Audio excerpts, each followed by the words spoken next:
U ovom videu ćemo modifikovati objekte, odnosno definisati vrednosti varijabli preko objekata. Najpre ćemo u klasi definisati varijable ime, prezime i telefon. Da se podsjetimo iz prethodnih lekcija da se varijable koje su definisane direktno u klasi drugačije zovu polja, odnosno fields. Sada unutar main metode pravimo prvi objekat. Pišemo program, osoba 1, jednako, new, program i zagrade. Ispod toga ćemo preko objekta varijabli ime dodeliti neku vrednost.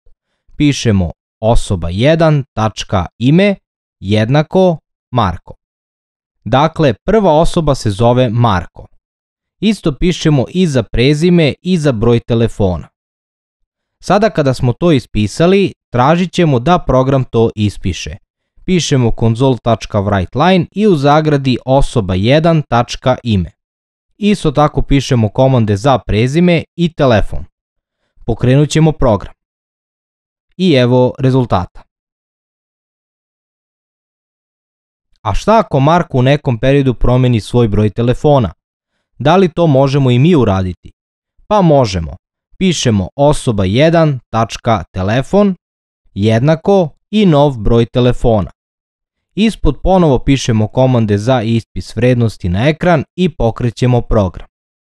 Kao što sada možemo da vidimo, broj telefona je promenjen.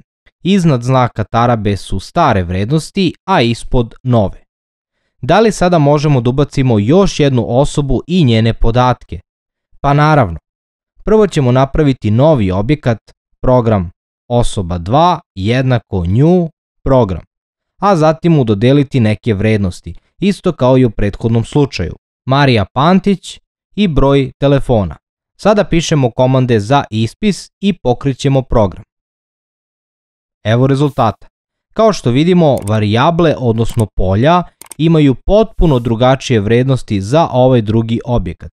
Tako možemo imati 100 objekata i svaki će imati svoje vrednosti. Toliko u ovom videu, a mi se vidimo.